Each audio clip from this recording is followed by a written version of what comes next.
Bonjour à tous et bienvenue sur la chaîne Astro. Suite logique à notre épisode sur la photographie de la Lune, je vous propose aujourd'hui de parler de la photographie des éclipses lunaires. Il y a à mon sens 4 erreurs, ou en tout cas 4 risques, lorsque l'on veut prendre des photos d'une éclipse lunaire. C'est d'avoir une photo sous-exposée, d'avoir une photo bougée, d'avoir une photo surexposée, et la capacité de votre carte mémoire. Donc je vous propose d'aborder tout ça, et on en viendra naturellement à voir à peu près comment moi je photographie une éclipse lunaire personnellement. Ça reste une approche subjective, mais avec l'éclipse du 28 septembre 2015 et celle du 27 juillet 2018, donc je pense que voilà, je vais vous proposer aussi la façon dont moi je procède quand je photographie une éclipse lunaire. Et c'est maintenant sur la chaîne Astro.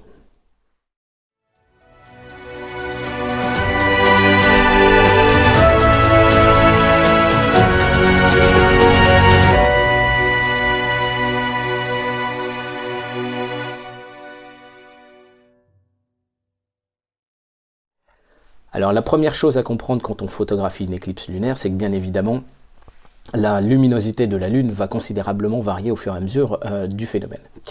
Elle va être extrêmement lumineuse au départ, d'une magnitude de -12 à peu près, pour aller jusqu'à une magnitude de 1, 1,2, quelquefois même peut-être un petit peu plus, suivant vraiment l'intensité de la totalité.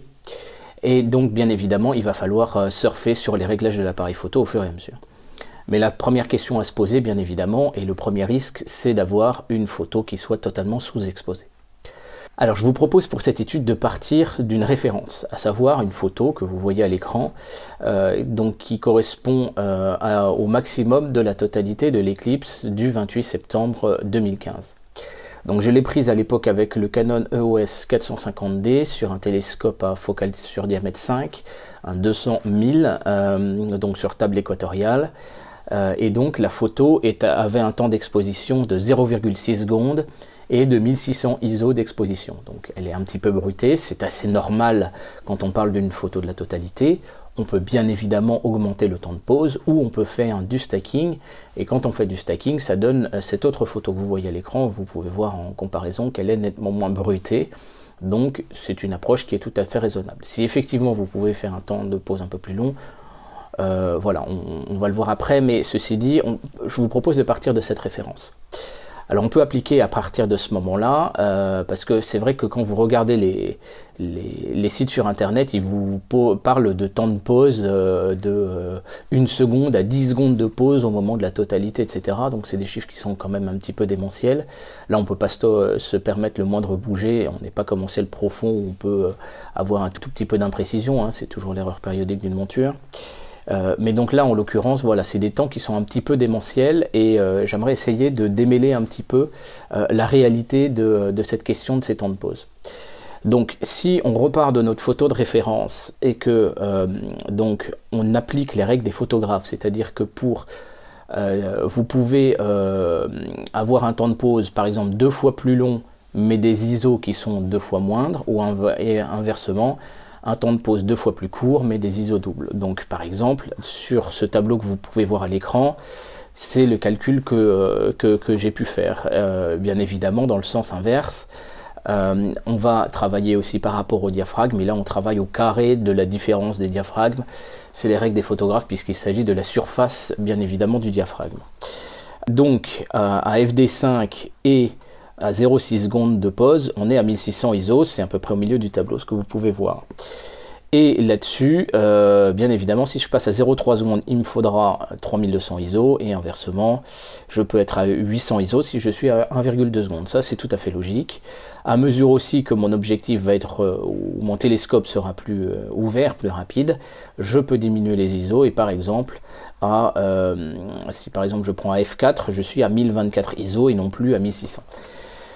Donc ça c'est simplement pour essayer d'évaluer la quantité de lumière et du coup le temps de pause nécessaire, puisque on est à rapport focal sur diamètre qui est fixé et donc on ne peut jouer finalement que sur le temps de pause et sur les ISO.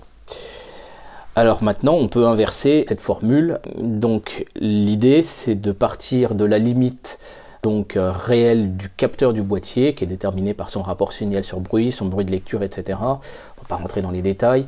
Sur le 450D, c'est plutôt 1600 ISO, et sur certains boîtiers modernes, en particulier le Sony A7S, c'est 3200 ISO. Donc c'est le tableau que vous voyez maintenant à l'écran. Je vous ai mis deux sensibilités en vert qui sont 800 et 1600. 3002, c'est pour les boîtiers modernes comme le Sony A7S. Et donc vous pouvez retrouver AFD5, vous pouvez retrouver un temps de 0,6 secondes si on est à 1600 ISO. Donc à partir de ce moment-là, vous comprenez bien que si on augmente les ISO au-delà de 3002, en réalité on va s'additionner aussi du bruit. Il faudrait quand même éviter d'avoir des... Ça sert à rien d'avoir des pauses trop courtes, sauf si bien évidemment on n'a pas le choix. Et par contre 400, 200, 100 ISO, bien évidemment là en fait on n'est pas en train d'exploiter pleinement... Voilà, on est en train de se tirer un peu une balle dans le pied avec des temps de pause beaucoup plus longs, alors que finalement, voilà, l'objectif aussi c'est de monter en focale et c'est ce qu'on va faire. Donc après ça, je peux vous afficher le tableau que vous avez déjà vu dans le tutoriel précédent, c'est-à-dire le calcul en fonction du capteur de votre boîtier et de la finesse de ses pixels, donc le calcul de l'échantillonnage en secondes d'arc pour chacun des pixels de votre boîtier. Et donc on peut du coup en déduire un temps de pause maximal si jamais vous êtes sur un pied fixe. Bien évidemment, si vous êtes sur une monture équatoriale, vous n'avez pas cette contrainte. À partir de là, on va pouvoir afficher ce nouveau tableau. Alors il s'agit cette fois de la focale qu'il serait possible avec une tolérance de 1,15 pixels. Donc en fait j'ai retourné l'équation qu'on a vue tout à l'heure en fonction du temps de pause. Et donc là, à partir de ce moment-là, vous pouvez voir que si je suis à 0,6 secondes, par exemple sur le Canon EOS 450D, ma focale recommandée serait de 136 mm. Si par contre je me donne une tolérance un peu plus importante, par exemple 2 pixels, je suis à 238 mm. Et si je me donne une tolérance de 3 pixels, je suis à 357 mm. Alors pourquoi je vous montre tout ça ? Tout simplement parce que l'idée c'est de partir du rapport focal sur diamètre maximal de votre objectif. Si je pars de ce 500 mm de focale qui est le... Donc ça c'est un Starlens que j'ai trouvé chez Amazon, mais on a le même chez Samyang, hein. Il est ouvert à 6.3. À 6.3 on me recommande un temps de pause pour 1600 ISO de 0,9 secondes. Et donc la question c'est quelle va être la possibilité réelle, ou en tout cas quel va être le filet que je vais avoir si c'est pas possible. Donc à 0,9 secondes avec le 450D, il faudrait que j'ai une focale de 91 mm. Et avec une tolérance de 3 pixels, on peut voir qu'il faudrait une focale de 238, donc on est encore à la moitié. Donc a priori, je vais avoir un filet de 6 pixels si j'utilise cet objectif. Donc très clairement, cet objectif est surdimensionné si je suis sur un pied fixe. Sur une monture équatoriale, bien évidemment, j'ai pas cette contrainte. Si par contre on utilise donc ce Tamron 18-270, là par contre ça va devenir un petit peu plus intéressant. Pourquoi? Parce que il est à 6.3 à 270 de focale, et là vous pouvez voir que j'avais 238 qui m'était recommandé. Donc 238 mm pour 3 pixels d'effet de flou filet, ça peut être encore à peu près tolérable. Sinon, si je veux me permettre par exemple seulement 2 pixels, il faudrait que je sois à 158 de focale, et donc je peux me mettre à 158. Alors bien évidemment, le rapport focal sur diamètre de l'objectif sera un tout petit peu différent. Il n'est pas linéaire, c'est pour ça que je ne peux pas vous donner une équation plus précise que ça, mais je pense qu'il faut procéder de cette façon-là, c'est-à-dire prendre le rapport focal sur diamètre, le pire de l'objectif, et ensuite diminuer un petit peu la focale. Donc avec ça, vous avez effectivement de quoi résoudre le risque de flou filet si jamais vous travaillez sur un pied fixe. Donc là-dessus, si je veux travailler avec cet objectif-là, je vais me permettre à peu près 160 mm de focale, et ça va passer avec 1600 ISO. Par contre, si vous avez une monture équatoriale, là vous n'êtes pas limité par le temps de pause. Et donc là, on va s'exposer à un nouveau risque, c'est le risque d'une photo qui soit surexposée. Alors vous pouvez regarder sur internet des photos de la Lune et d'éclipses totales de Lune qui sont absolument magnifiques, mais qui sont d'une couleur rouge orangé, et même très orangé, qui vire quasiment au jaune. Et là il y a quelque chose qui me fait un petit peu tiquer. Donc je vous propose de prendre un PC, d'aller regarder cette photo et de comparer avec mes photos de référence, et en particulier une photo de la totalité de l'éclipse du 27 juillet 2018. Donc pour comprendre comment fonctionnent les couleurs, nous allons utiliser le logiciel PaintShop Pro, donc là en l'occurrence c'est PaintShop Pro 9, ça peut marcher bien évidemment avec Photoshop. Et donc on va essayer de voir comment va être encodée une image. Donc si je veux faire un rouge parfaitement vif, je vais mettre 255 dans cette case-là. Et qu'est-ce que vous allez voir? Vous avez la hue. Alors la hue, c'est la température de la couleur, d'accord? Donc on peut choisir la température de couleur que l'on veut. Et en l'occurrence, ce qui va nous intéresser, c'est donc un rouge vif. Vous avez la saturation qui est à 255 également. Là, c'est la différence entre le gris et le rouge. Donc vous avez sur le current ici, vous allez voir la valeur de la couleur. Donc vous allez voir que quand je diminue progressivement la saturation, eh ben, je deviens gris. Et la troisième valeur, c'est la lightness, c'est-à-dire la luminosité de 0 à 255. C'est ce que l'on peut voir par exemple dans l'histogramme lorsque l'on vient de prendre une première photo. Donc qu'est-ce qui va se passer? C'est que si jamais ma valeur de luminance, c'est-à-dire en fait ma luminosité, va dépasser la moitié de l'histogramme, et bien voilà ce qui va se passer. Regardez bien.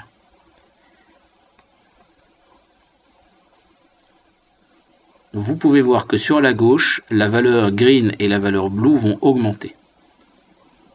Et qu'est-ce qui va se passer? Ma couleur, elle va devenir rosée, mais elle va contenir du vert et du bleu qui en réalité n'existent absolument pas sur le sujet qu'on a photographié. Je vous rappelle, on a photographié quelque chose de parfaitement rouge et intégralement rouge, on ne faisait que jouer sur la luminance. Et donc en fait, on est en train de créer une information avec du vert et du bleu qui n'existe pas véritablement, simplement en augmentant la luminosité de notre photo. Donc on va prendre un exemple. Alors je vous propose de prendre un exemple avec une photo type méga commercial vendeur. Donc c'est cette photo que j'ai trouvée sur le Daily Mail et vous pouvez voir une belle lune extrêmement lumineuse et orangée. Et on va voir donc qu'est-ce que nous indique cette photo. Donc on va passer sur PaintShop Pro, on prend notre photo qui est ici et on va prendre à titre de comparaison une photo que j'ai faite sur la même éclipse, c'est-à-dire l'éclipse du 27 juillet 2018. Donc sur la gauche, vous avez cette photo du photographe du Daily Mail et vous pouvez voir que là, on a quand même une luminosité qui est franchement extrêmement élevée. Donc on va prendre la pipette ici. Vous pouvez voir donc qu'on a donc rouge à 249, green à donc vert à 236 et bleu à 205. On va prendre exactement la même zone sur ma photo. Elle est à peu près ici. Donc on va prendre exactement la même zone sur ma photo, elle est ici. Donc vous pouvez voir qu'on a deux valeurs de couleur qui sont absolument différentes. Donc qu'est-ce qui se passe? Si je prends ma photo, vous pouvez voir qu'en fait j'ai une luminance à 115, donc je suis en dessous de 128 qui est la moitié, j'ai une saturation et j'ai une hue donc qui est 6, donc on est proche vraiment du rouge parfait. La valeur de rouge est à 194, le vert et le bleu sont en 62 et 35, donc vous pouvez voir qu'en fait, ils sont quand même nettement moindres. Et là, en l'occurrence, on pourrait considérer, voilà, le vert est à peu près au tiers de la valeur du rouge.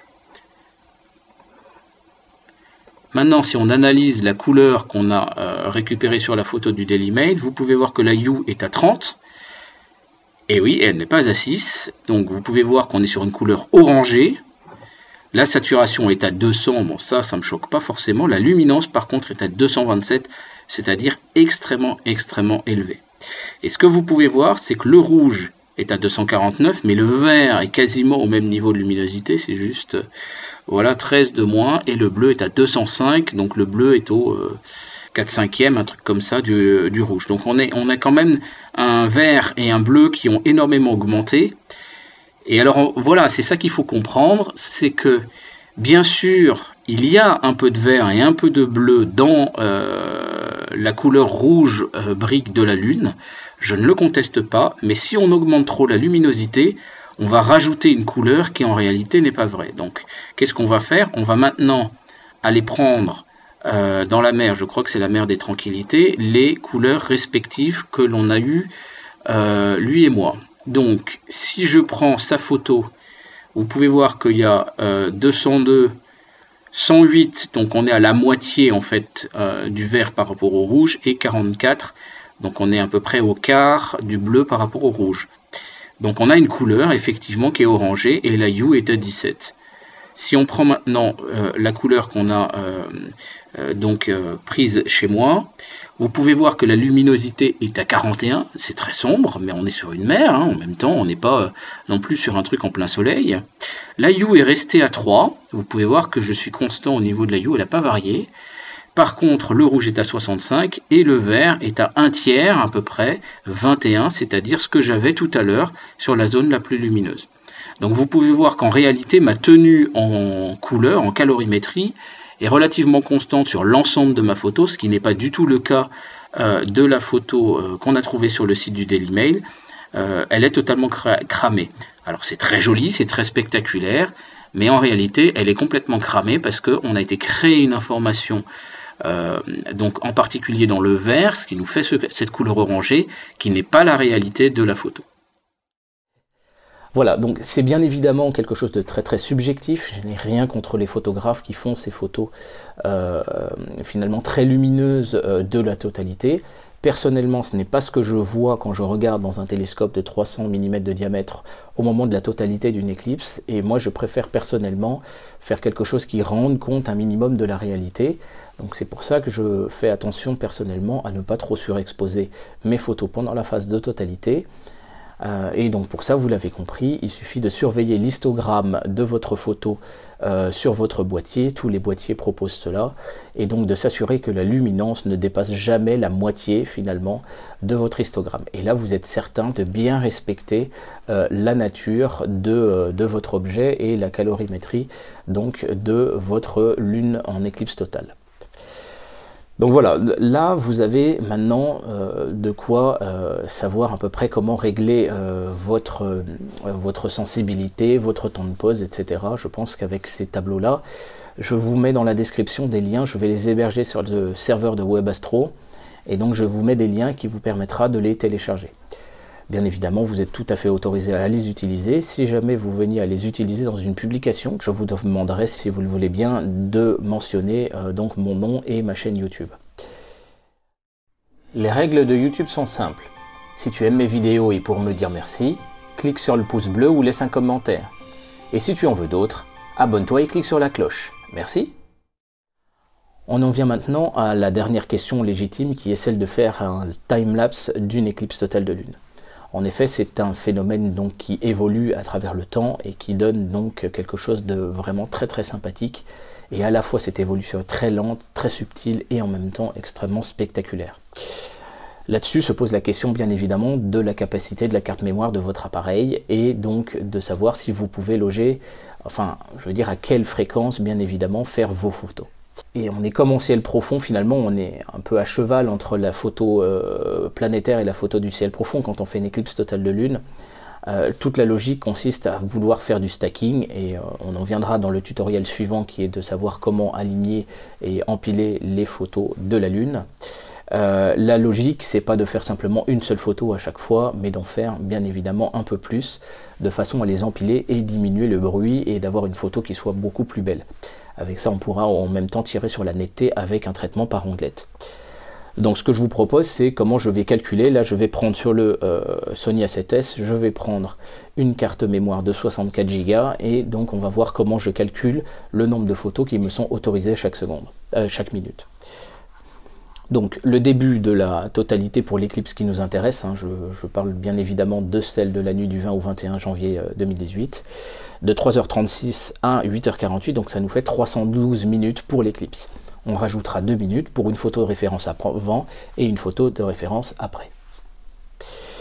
Là-dessus, la taille habituelle d'une image au format RAW, bien évidemment on va travailler en RAW, est de 12 340 kg à peu près. Là j'ai pris plutôt une fourchette un petit peu haute. Donc là-dessus je prends ma carte, je considère qu'elle fait 60 Go et non pas 64 Go. Faites une capacité mémoire de votre carte et vous verrez que c'est bien le cas. Donc là-dessus, ceci dit, j'ai une capacité qui fait 62 millions de kilos à peu près. Et donc si je fais la division, je tombe sur 5098 photos à peu près possibles. Mon phénomène, on a dit 314 minutes, et donc là-dessus, je tombe sur à peu près 16 photos par minute. L'expérience de juillet dernier m'a montré que, en fait, en programmant l'intervallomètre, je crois que j'avais fait 6 secondes toutes les minutes, et bien en mode rafale, l'appareil me faisait 14 photos, donc je suis exactement dans les clous. Bien évidemment, mes photos seront un peu plus lentes au moment de la totalité, puisque je serai à 0,6 secondes. Et là, à ce moment-là, ce que je vais faire, c'est que je vais donc augmenter un petit peu la durée de la prise, et je veux prendre 10 secondes chaque minute. On en vient légitimement, et donc très logiquement, à notre dernier point, à savoir comment faire varier nos sensibilités et nos temps de pause. Donc là-dessus, en fait, sur votre Eclipse, comme on l'a dit, au départ, on est sur une lune qui est totale. Donc les essais que j'avais fait l'autre jour montraient qu'on était sur des temps de pause qui étaient finalement franchement assez courts, avec une sensibilité qui était là aussi très basse. Donc on était aux alentours par exemple de 100 ISO avec un temps de pause de 0,15 secondes, si je ne me trompe pas, et on va devoir passer à 0,6 secondes, c'est-à-dire 9 fois plus long. Et de 100 ISO, on va passer à 3200 ISO sur le Sony A7S. C'est à peu près l'ordre d'idée. Donc en fait, le nombre de paliers à devoir faire au fur et à mesure, parce qu'on ne va bien évidemment pas le faire d'un coup, vous pouvez le compter, on est sur une dizaine de paliers. Et donc il y a j'ai envie de dire qu'il y a plusieurs possibilités à ce moment-là. Soit vous attendez, vous passez la phase de pénombre et la phase partielle et vous attendez 10 minutes avant la totalité, et là à ce moment-là, chaque minute vous allez faire un cran, d'abord pour le temps de pause et ensuite pour la sensibilité ISO. C'est une première possibilité. La deuxième possibilité, c'est bien évidemment de surveiller l'histogramme et en réalité de vous adapter à l'histogramme proprement dit, de façon... alors sur la phase bien évidemment partielle, la partie la plus lumineuse sera blanche, bien évidemment, puisque là elle est pleinement éclairée par la Terre. Donc à ce moment-là, effectivement, vous n'avez pas trop de problématiques donc de calibration de l'histogramme, et vous vous amenez à 80-90% de l'histogramme pour la partie la plus lumineuse de votre image. Et donc en fait, vous suivez au fur et à mesure l'évolution de l'assombrissement de la Lune. Ce qui va pouvoir vous permettre de faire apparaître le plus vite possible la partie de la totalité. Et à la limite, 10 minutes avant la totalité, une fois, alors vous serez déjà pas mal rapproché, 10 minutes avant la totalité, là vous pouvez continuer encore à descendre, même si là vous allez commencer peut-être à saturer la fin de la partie partielle de façon à faire apparaître le plus vite possible la partie donc éclipsée et rouge qui correspond donc à la totalité proprement dite. Et vous aurez cet effet un peu de bague de diamant qui est très très spectaculaire, d'avoir une partie vraiment bien lumineuse. Alors vous n'êtes pas obligé de le faire, voilà. Ça, en fait c'est là où à mon sens se passe vraiment l'aspect plus subjectif. Si vous voulez quelque chose de spectaculaire, effectivement 10 minutes avant la totalité, là vous pouvez commencer à y aller franchement, à venir sur les 3200 ISO et les 0,6 secondes, en tout cas pour ce qui est de mon cas, hein. Là vous avez les tableaux pour pouvoir le faire pour vous. Si par contre vous voulez être le plus scientifique possible, et c'est ce que j'avais fait sur l'éclipse du 28 septembre 2015, là à ce moment-là, vous en venez plutôt à attendre vraiment le dernier moment pour révéler la totalité. Donc c'est quelque chose de très subjectif. N'oubliez pas qu'un boîtier plus ancien, un capteur plus ancien, donc comme le Canon 450D, il n'arrivera pas à ne pas cramer en fait la partie partielle et en même temps révéler la totalité. Il est beaucoup trop bruité, il n'a pas assez de rapport sinus sur bruit. Le Sony A7S par contre, il passe beaucoup mieux par rapport à ça, et donc là aussi c'est fonction de votre appareil. Voilà, ce petit tutoriel ne serait pas complet, bien sûr, si je ne parlais pas de ceux qui vont travailler avec une plus courte focale. Bien évidemment, tout le monde n'a pas un télescope avec une monture équatoriale qui permet de faire des longues pauses. Là-dessus, vous allez travailler donc avec une focale plus courte, à déterminer en fonction notamment des tables. Si vous avez un zoom, vous voyez que un zoom à 130 mm de focale, par exemple, vous pouvez faire quelque chose de franchement déjà sympa. Mais n'hésitez pas, bien évidemment, à jouer aussi avec le décor. Un arbre par exemple, ou un joli bâtiment, ou des monuments historiques, des statues, etc. peuvent vous permettre de faire quelque chose de vachement sympa.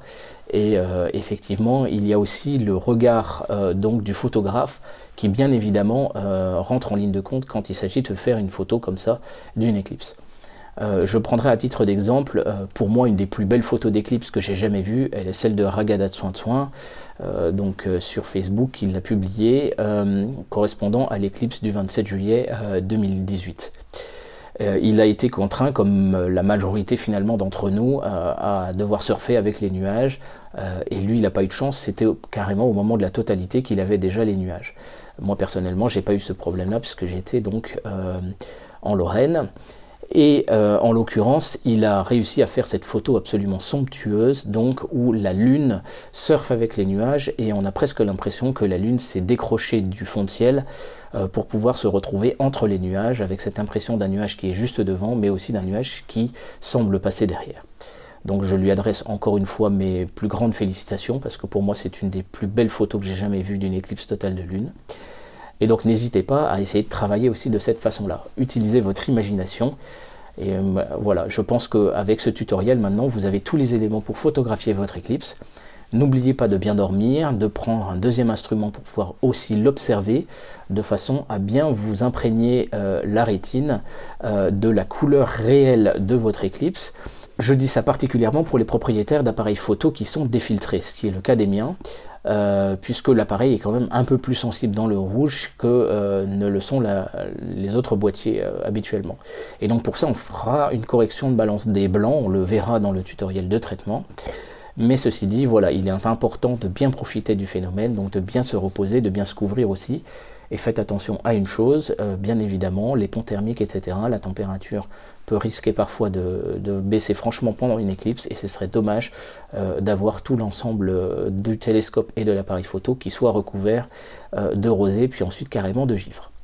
Je vous souhaite donc une bonne éclipse, je vous dis à très bientôt sur la chaîne Astro, n'hésitez pas à me rejoindre sur le groupe Facebook ou à poster dans l'espace commentaire des liens sur vos photos et sur vos travaux et vos films, vos chaînes YouTube, n'hésitez pas. Je vous remercie de votre attention, n'hésitez pas non plus, bien sûr, à déposer un petit pouce bleu et à vous abonner à la chaîne si ce n'est déjà fait. Je vous remercie en tout cas de l'intérêt que vous portez à mes vidéos, c'est très encourageant.